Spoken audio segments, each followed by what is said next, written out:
What's up, podcast community? My name is Cam King. This is Three Questions Podcast, episode number 73. I'm going to be releasing new Three Questions Podcast episodes on Tuesday and Thursday. So feel free to subscribe, whether you're listening on YouTube or on Apple Podcasts or on Spotify or any other one. I think we submitted to like 10. I really thank you for listening. These are quick, hard-hitting podcasts. People can submit 3 questions. Oftentimes, I'll submit questions into the hopper as well.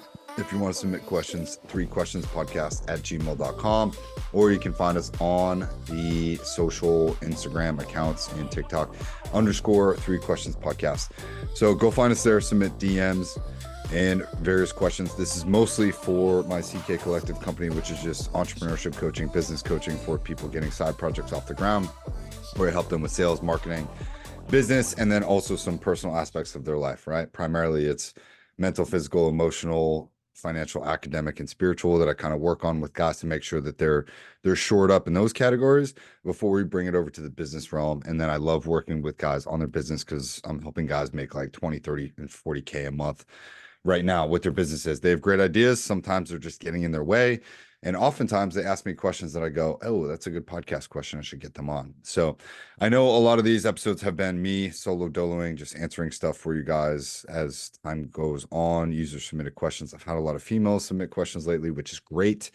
But I want to answer more business-minded questions. Today is kind of going to be a quick one as well, looking at these 3 questions.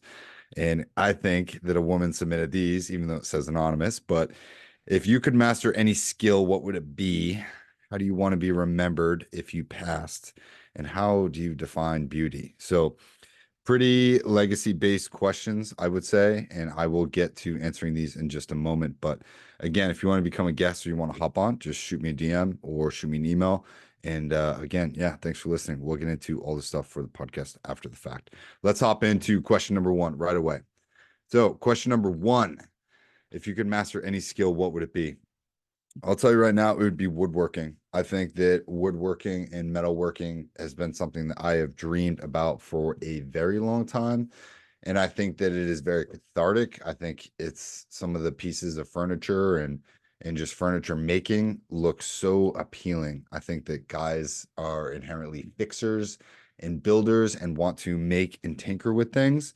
And I think that for me, woodworking or metalworking, whether it's a combination of learning how to weld or use a lathe in a series of just workshop things, I would love to sort of get into that in the latter half of my life. I took a bunch of tech ed classes at my high school and went to Dover High School in Dover, New Hampshire. And we had a massive workshop thing. And I think as a junior and a senior, I had like 2 of those classes the entire year, which was pretty awesome. So I really, really enjoyed that. I think it kind of scares the shit out of me. I don't know much about welding at all, but I think the combination in artistry of people that do still make stuff by hand is just exceptional. And I know very few people, I know most of the stuff is people having their apartments and homes is bought by IKEA or Walmart or Target or some other bullshit stuff. But I think making high quality, either antique or just classical furniture with like real metal and wood is definitely something that I plan on getting into in the latter half of my life. I don't know where to start. It seems like a very, very expensive thing to get into, but it seems like the kind of thing that you could probably just work on all day and not even notice that time is sort of passing. And whether I sell those pieces for hundreds or thousands of dollars, even, I don't think it would matter. I think just the process of creating that stuff would be extremely cool. Maybe not so much the upholstery side, but just creating like really, really cool ornate things with giant slabs from trees from all around the world, or, some sort of stone or metal intricacy. I think I'd be very creative with that. I could listen to a book all day or sand stuff and just kind of make that. So that's a hobby I would definitely like to master just from a meditative perspective. I think that everybody should have a hobby that they get really excited about or into. And if I could pick, that would definitely be mine. So I'll stop that. And if you guys know anybody or have a good idea or place to start, please send me that info. I would love, love, love to find out. Okay. All right. Question number 2. How do you want to be remembered if you passed? I don't know that I'm going to take all 5 minutes to answer this question. But what I'll say about my own legacy, which is something that makes me feel pretty uncomfortable. I don't know. I think that in my life, I've lived a lot of different lives, if that makes sense. And I think that I have a lot of friends or contacts or acquaintances or, exes or even family members that probably all view me extremely, extremely differently. And I think that their representation, even the people that I work with now, probably have a different view of me than the people that I worked in advertising. And those people have a different view of me than all the people that I went skydiving with over the past 2 decades. And those people have a different view of all the jujitsu people, and all those people have a very different view of me, who I was in college and then who I worked for after college, and advertising version of Cam and South Boston version of Cam. And yeah, there's been a lot of different communities, right? Me in high school is a very different person. So for me, I've lived a lot of different lives, and I think a lot of people probably see extremely, extremely different versions and aspects of me. I don't have a best friend. I don't have one person that knows everything about me. For whatever reason, it's not like I intend to be a chameleon or intend to show different parts of myself to different people. I think that I've just evolved a lot, and I think I've changed through the experiences. And for me, life has been a series of lessons, of good ones and bad ones and painful ones at times. And I think that at the end of the day, how I want to be remembered, if I had to answer that right now, it would be that, shit, I'm not a perfect person at all, but I'm trying, right? Every single day I try and I strive to be a better version of who I was the day before, right? Whether that means that I'm learning something or making more money or helping someone new. Like now I'm in the age in my 30s where I feel like I've learned a lot and I've been through enough to the point where I can really start helping people, which is so great about CK Collective, because I get to give back to entrepreneurs. I get to help them make more money. I get to show them new things and help them understand new things, and help guys getting out of relationships and then help them get reacquainted with their finances or their fitness or their nutrition. And then they're like, okay, now I want to start a side project. I'm like, okay, well, here's how you invest in your Roth IRA, and here's how much you can put in your 401k. And I'm teaching guys in their 20s and 30s and even 40s stuff that they didn't know, stuff that I've been fortunate enough to learn. And then ipso facto, they challenged me to want to go and learn more to sort of expedite my own learning and process. So for me, I'm at a stage in my life where I truly, truly want to help people and educate people. And I think part of the reason is why I'm doing my main career is to become more of a teacher and be able to sort of share knowledge and wisdom. Not that I've learned it all, not that I know everything, but I really enjoy that. And if I could be remembered for wanting to empower others and lift others up, I think that would be the most important thing, for me to be remembered by, was that I wasn't selfish, right? And that I was very, very much always, always trying to help other people. I would give someone the shirt off my back. And if someone called me, one of my friends, and they needed me to go somewhere and do something for them, I would be there in a heartbeat without a doubt. So I just I'm a man of my word, and I want to make the world a better place. And if I could be remembered by those two things, that would be pretty nice. So hopefully that won't be for excuse me, a very long time. But we'll stop it there at 4 minutes. I don't want to belabor that. Question number three. How do you define beauty? This is a good one, and this is what makes me think a female submitted these questions.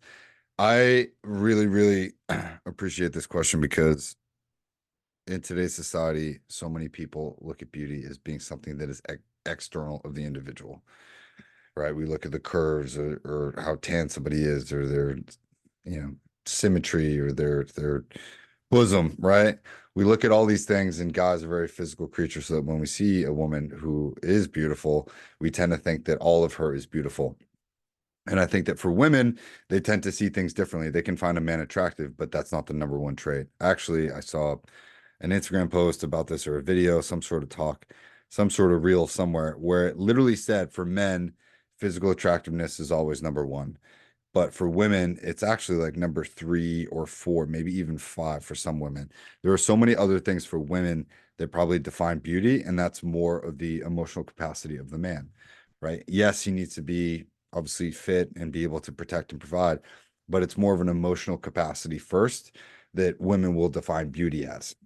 And I obviously, for men, men need to learn how to do that. And I think I think that most men can, right? We tend to see physical attractiveness first, and then we kind of fall in love with the person because of their emotional capacity. And that's a beautiful thing. But how do I define beauty? I define beauty specifically as uh, does the inside match the outside? And I've been fortunate enough to meet a lot of really, really pretty, beautiful women. And, I do believe that there's, multiple people out there for each one of us. And I don't think it necessarily matters. I think love is a job. It's not something that just happens once. I think you have to constantly choose love when you choose a person. And I think that loving someone is accepting all of their faults and their frailties and their qualities, regardless of whether or not you agree with them or even like them sometimes, right? And I think when you try to change someone else, that is not what love is. But for me, when the inside matches the outside of a person, I think that's the most beautiful thing. And if you are beautiful on the inside, I think it does make you more beautiful on the outside. So for me, beauty is really a sort of harmony between knowing who you are and being able to exude that throughout all of life's trials and tribulations, right? How authentic are you? I think beauty and authenticity are tied together, like really. And the last couple women that I've dated, seemingly and unfortunately, I've had other women comment on, you could get someone who's prettier than that. And that always shocked me because I thought the last two women that I dated were absolutely beautiful, but they had absolute beautiful souls. Both of those were long-term relationships for me, and they were so just beautiful, like on the inside, like their spirits, their souls, who they were was very, very bright, very loving, very nurturing. And that was so warm. That was my favorite thing about them, was I felt like they had these wonderful kindred spirits. And I fell deeply in love with both of them. And of course, I thought they were extremely beautiful and attractive on the outside as well. Whether or not they believe that themselves is a different story, and that's probably for another podcast. But I think that beauty really resides from within, and I think that when you love and you care about yourself, and you also know who the fuck you are, I think that is an extremely attractive trait, right? When you love and care for yourself, and you also believe in yourself, it allows you to know who you are and to not need to impress others. Therefore, it allows you to be more authentic than ever before.